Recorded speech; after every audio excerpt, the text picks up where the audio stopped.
I'm really, really hyped to be here today because I get to talk to you about one of my all-time favourite topics, testing. It's lovely again, as I say, to be here. There's lots of familiar faces, lots of new ones too. So if you don't know me, hello, I'm Ashley. I am an automation engineer and a quality advocate. And that means I work with clients to help them bring their test processes up to date. If you do know me, you'll know that I love tech meetups. It's one of the things I spend a lot of time up north doing, and searching for what good looks like is something that I am really, really passionate about. And probably due to my love of testing, I honestly don't think there are enough testing talks at tech conferences. That took me a lot of practice. I kept messing that up. It's quite a tongue twister. So yeah, I thought let's be the change you want to see in the world and talk about testing. And I'm going to spill a few secrets today. So this is not a talk for testers. This is a talk for people who are not testers. So if you're a tester, sorry, I'm going to tell all our secrets today. Before I do that though, let's talk briefly about the title, as I know a few people were curious. My talk is called Don't Go Chasing Waterfall, and there are 3 reasons for that. First up, I am a 90s girl. I love the music, I love the movies, I love the fashion.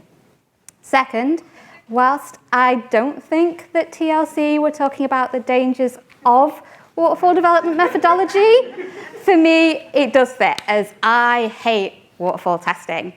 And lastly, I bloody love a pun. Unfortunately for me, times have moved on from the 90s, but much like my slide deck style and my wardrobe choices, test processes and attitudes towards testing can often still get stuck in the past. So I put my key takeaway pretty early on, so you can go to sleep now if you'd like. But yeah, if all you take away from this talk is that it's easy for attitudes towards testing to get stuck in the past, and that you lovely people can help us change that, I've done my job. Perfect, that's all I want you to know. So let's jump straight in. So we're all on the same page. I'm just going to go over some key concepts at a really high level that you need to know a little bit about to understand why I'm so grumpy. First up, waterfall and agile development methodologies. Waterfall, it's a really linear and sequential approach. You have these big phases, you hand over in between, typically testers at the end. These phases can take weeks or even months, and you have a massive release. My preferred approach is Agile. It's much more cyclical. You've got your feedback loops built in already. You've got small, frequent deliveries you test throughout, and it's a lot easier to get things out faster. I am a big fan of this approach. And I feel like a lot of us who work in development teams really prefer Agile. We think it's the better option. And yet, this is the Agile board at one of the clients I've worked with recently. Now, a bit of a disclaimer, I am a consultant. Nobody's hiring a consultant to come in if everything's perfect. I'm going into places where it's not working. But yet they think this is an Agile board. However, to me, that feels pretty linear and sequential. You know, it moves through the phases. Test has its own column. At least it's not at the end, but it's still not at the start, not throughout. In my opinion, this is a waterfall light or a mini waterfall approach. Like I said, test has its own column, and we aren't actually invited to the meetings about the work that's upcoming because it's too far in the future for test. And there's very little room to adapt and integrate testing earlier in the process. And that's one of the big virtues of Agile. And in this model, yeah, that worked. It's just completely lost. Now, in my experience as a consultant going in, this is incredibly common in these Agile development teams. Because I think leadership want teams to be Agile because they want teams to deliver frequently. Yet they also want the predictability of a waterfall delivery. So you end up with a weird hybrid that calls itself Agile, but it's just waterfall with shorter cycles. And I hate it. I really hate it. And let's talk about why I hate it. One of the main problems with waterfall is the bug fix curve. Very simply put, the longer it takes for you to find a bug, the longer it is to fix, and the harder it is all round too. For example, let's imagine that you're in a design meeting, it's early on, you spot an issue. You can fix it there and there, it's fresh in your mind, you've not written any code, you've not written any tests, you can just fix it there. If you think back to the model we had on the previous slide, once it's hit testing and you found an issue, you've got to cast your mind back potentially months to the product team to talk about what we actually wanted from this feature. Your developers are talking about code that's weeks old, it might have been merged, all sorts of things might happen. And you can lose weeks just in the back and forth of what was this feature supposed to do. And by that point, your leadership team saying, come on, we've promised this to customers, we need it out now, we've got to deliver. And that's when the pressure starts to ramp up. And in my experience, an unpleasant cycle begins. First up, your test time gets cut because you can't time travel, you can't go back to the past and cut your dev time. So you are going to cut your test time. They're going to be your sacrifice because you can't delay the release.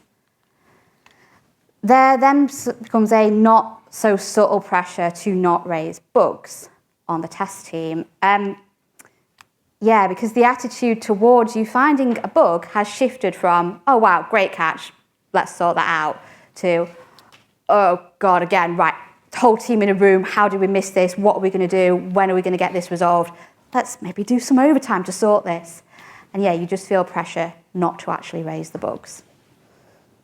And then you get your blame culture start to creep in because, hey, maybe your test team are overworked from working overtime every single release now, or they've let it slide because of that pressure not to raise bugs. And yeah, when something does inevitably go wrong, that blame culture creeps in and your testers get labelled as blockers or even incompetent. In my opinion, this system really sets us up to fail. So, we know the system is broken, we know the problems are common, and they're well understood.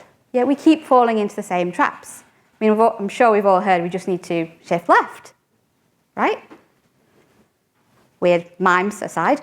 I suspect it's because people don't really understand what testing is.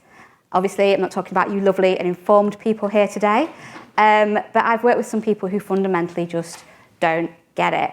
And I've heard some really interesting takes. I'm going to do a couple, and then I'm going to ask for some shout-outs from what you might have heard. So, testing takes too long. Testing is the bottleneck. Has anyone heard any other amazing takes about testing? Just shout it at me. Yep. Oh, yeah. Testing prod? Yep. Any other takes? Testing's manual. Testing's manual? We can't test it, nice. Not a priority, yeah. Devs shouldn't write bugs. Just don't write the bugs, guys, then we'd be fine. And my favorite one from recently, don't spend time on automation, it's quicker to test it manually. Love the short-sightedness there. So we've got lots of myths and legends about testing. That last one about automation sparked a really long and exasperated chat about my personal ability to stay awake after logging in and out of the system 9 times to check that the right options are shown for the right users. I don't know that I've got that there for me. But I'm someone who loves testing, and I'm really passionate about delivering things that are high quality. And hearing this sort of language really, really stings. It can very much make us feel undervalued, like our work isn't even worth understanding, which sucks. So yeah, when testing is misunderstood, things do get quite hard, and these myths start to take hold, and that has some real consequences. First up, we've sort of said it already, but test gets sidelined. When the deadlines loom, the invisible work gets cut first. And that's because it's easier to show off a shiny new feature than it is to celebrate a bug that actually didn't make it out, because it didn't go anywhere. Your valuable improvements are deprioritized, because once your test time is short, things like tooling, training, or strategy, they go out the window too. They don't produce these tangible artifacts that you can show off in a show and tell, and they don't instantly shorten the test cycle, so they get cut. And that's when your test processes get stuck in the past. Because over time, without investment or visibility, your team has fallen back to just getting the work done. And once you've dug yourself into that hole, it's really tough to get out of it, as it's just become business as usual. It's how it is now. And practically speaking, when I was a test lead, I had to have a lot of chats with the team trying to reassure them that they weren't these sort of second-class citizens. And it was really difficult for us to fight back and try and push for changes. Even though we knew they were going to be worthwhile, we weren't getting the investment. And I'll be honest, I've been a tester for about 13 years now. I'm really tired of having the same fights. It'd be nice to try some new moves out. But hey, it does seem to be the same ones. So now you know the problem. Let's talk about some of the patterns that keep this cycle alive, break them down, and see what we can do about them to improve. So a quick aside, my tech lead calls these anti-patterns. I thought that sounded really fancy, so I stole it. If you don't know what an anti-pattern is, it's just a pattern, but it's a bad pattern. But yeah, it sounds fancier, so I'm having it. First anti-pattern then, silos. This is when you've got your devs doing your coding, your tests doing your testing, and never the twain shall meet. There's no overlap, there's no shared conversations. They're just totally separate. They don't even go to the same meetings. And in my opinion, this is caused by your test team being stretched really thin. If your testers can't physically be in the same meetings as the rest of the team because they would be in nothing but meetings all day, it probably means you don't have enough testers. Like, for example, last week, I was in stand-up for, I think, 2.5 hours a day. It's no surprise that causes the test is the bottleneck kind of myth, because I'm losing 2.5 hours a day to stand-ups. And yeah, it just feeds that narrative, kills collaboration, and it increases late-stage bugs and delays. Sometimes to get features out the door, I've seen the number of devs double or even triple, but the number of testers stay the same, which obviously just leads back to that test is the bottleneck. And it's really hard because it's never one-to-one. It's never, right, it's going to be 10 minutes to design that feature, 10 minutes to code it, 10 minutes to test it. A recent example for me was a dev made a change that took less than 15 minutes. Took over 2 weeks to test because I had to test 12 legacy versions to check that the change had gone into all of those.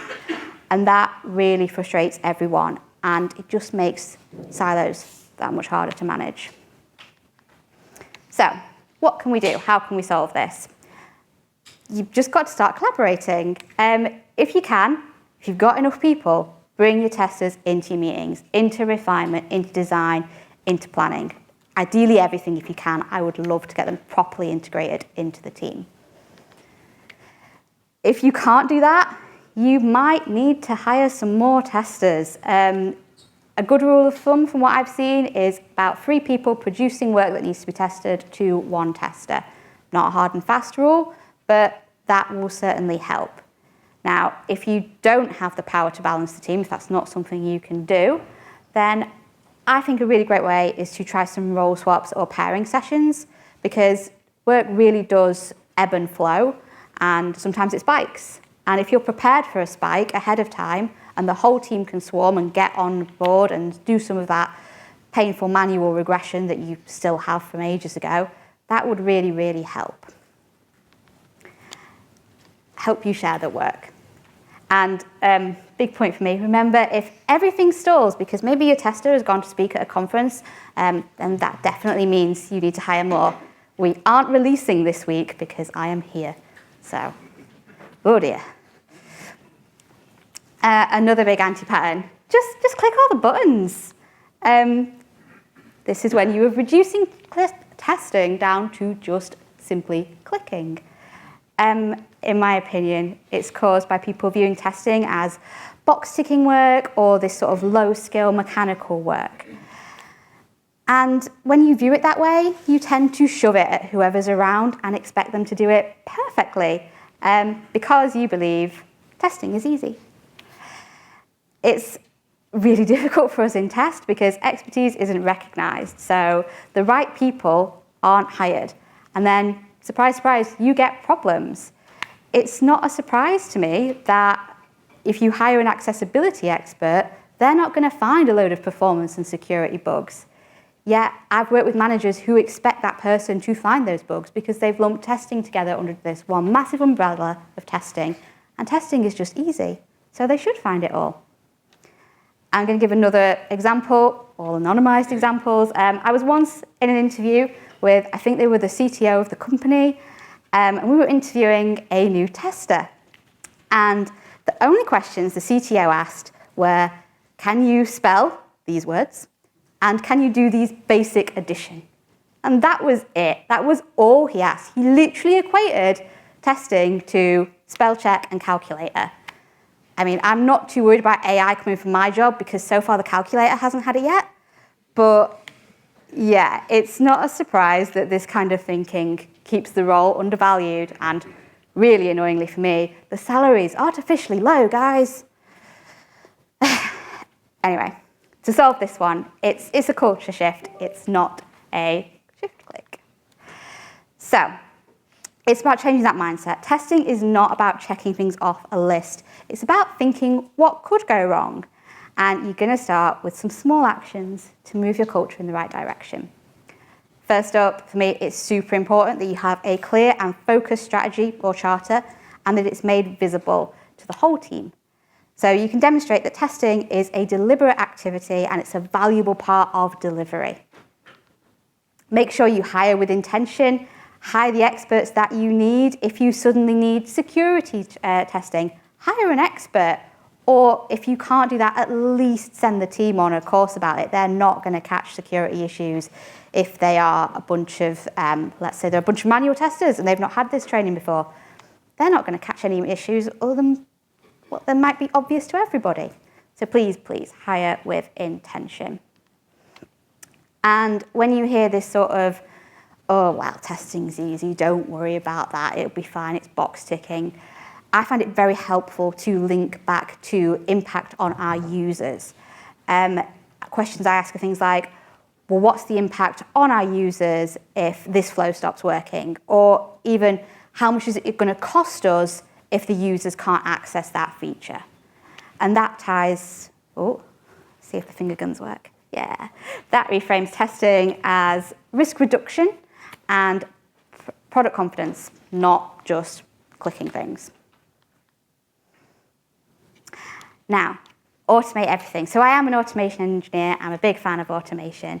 However, a lot of people think that 100% automation is covering everything. And I'm here to tell you, it's not.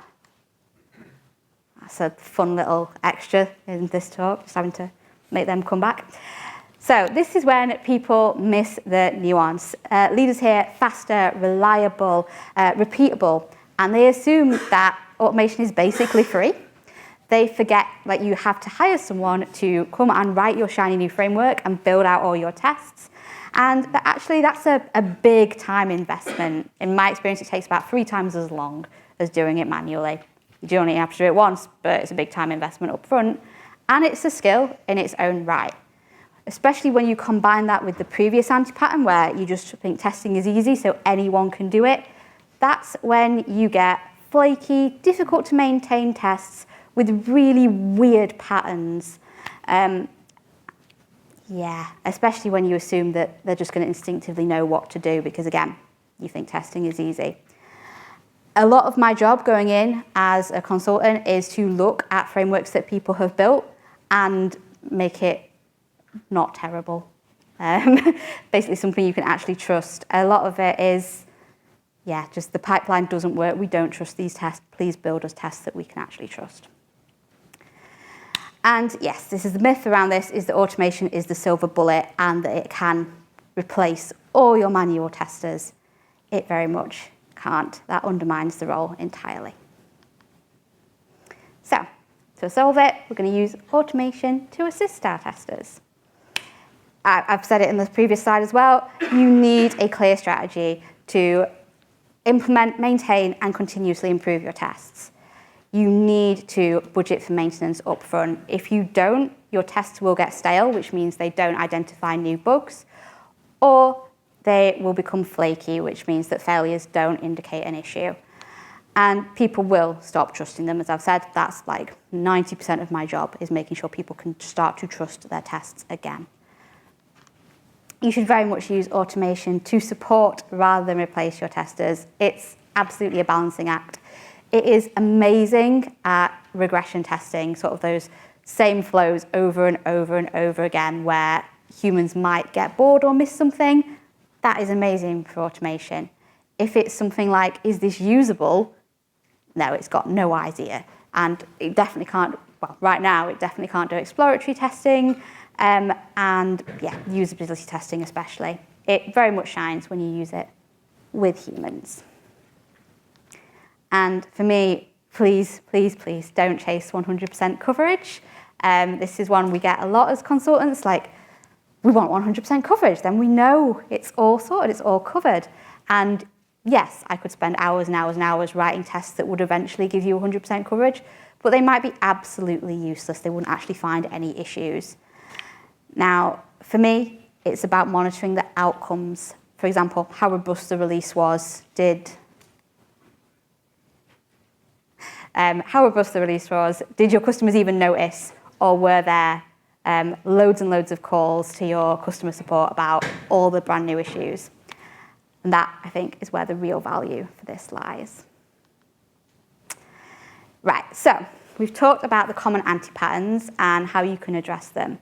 There are a lot more, but I've not got all morning to talk to you. And I did promise you secrets. So let's move on to talk about what's happening in your test team while all of this is going on. First off, morale starts to drop. It's just a bit dull and it's a minor drop in morale, but you start to slowly get worn down. You are pushing for improvements, but you're not getting anywhere.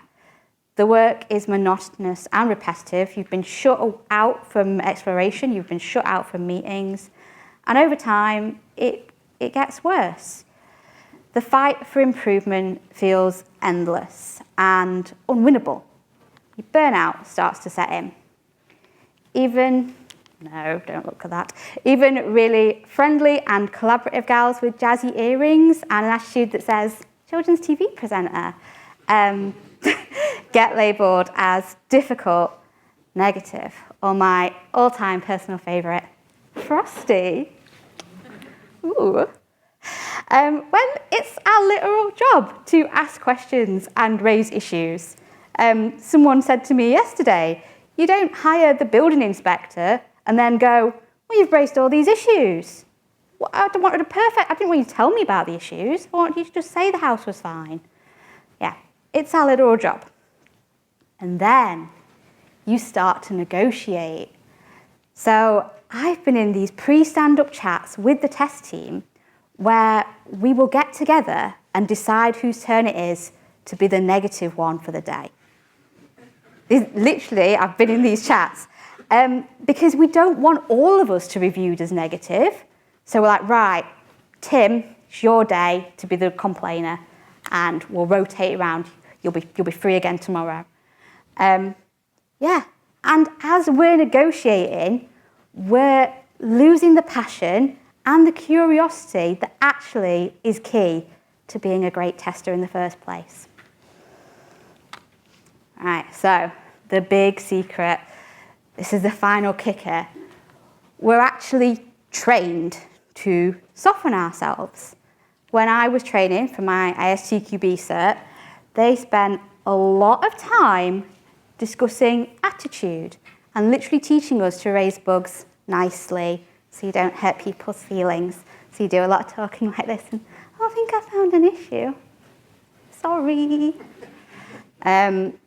Yeah, I mean, I don't get it. I think the ISTQB cert is about as outdated as the slide transitions I've used today. But at the time, it was part of the exam. And that sort of culture doesn't just make us smaller, it's policing our tone and making our job really, really difficult. When you put all of this together, that's the dull work, the block curiosity, the constant defensiveness and, trying to be real nice to people, you're not just losing productivity, you're draining the very people who you have hired to help you build better software together. Ooh. I mean, I can see why they think you're negative, Ashley. That was a bit of a downer. But it doesn't have to be. You can help. There are small ways you can help, which we're going to go through now. And then there's some bigger ways we'll go through later. So first up, collaborate. If you can, bring your testers into the meetings. Share that vision. Make your test strategy visible. Really quick and easy wins. Just go and read your test strategy. If you don't have one, ask why you don't have one. If you can't even do that, have a conversation with someone in test. At least that's something that opens up a conversation, and then maybe you don't seem so scary and like someone who thinks we're really negative all the time. That's nice. Everyone's approachable. Break those silos. Try sharing the work if you can. Those role swaps, again, opening up the conversation. Again, easy win. Try out some pairing just for a few hours if you can. Again, if you can't, just a conversation about what have you been doing today? Oh, how do you do that? That's something. You're getting somewhere. And making time to improve. If you can, protect the work that is going to move the testing team forward. If you can ring fence an afternoon for improvements whenever your team can manage it, that would be amazing. Because yeah, without those improvements, testing gets stuck in the past. Now, there's 3 big ideas I'd love to leave you with today. First off, when you understand testing, you prevent those myths from taking hold. You can protect your team, and together, you can actually deliver some really great stuff. When you empower your testers and don't sideline them, then you're stopping them from getting stuck in the past. Oh no, that was too far. You can invest in quality to invest in curiosity. Remember that psychologically it can be a bit of a difficult place to be in testing because you're constantly raising issues. If you were in the 6 hats chat yesterday, we're basically in that black hat mode all the time, and it can be really tough. So yeah, please support us when testing is dismissed as either clicking buttons or being negative. If you give us time to explore and you reframe bugs as successes rather than failures, that's doing a massive thing to shift your culture forward. And finally, don't go chasing waterfall. Don't get lost in those mini waterfall styles. They are way too many downsides that I've covered today. If you can be bold, you can step into the modern future of testing. I really hope I get there one day. It'd be really nice to work with clients who are up for modern times. But yeah, sometimes you just need someone with the power to make the change to step in. And if you have that power, please use it, because your test team will absolutely thank you for it. Thank you very much.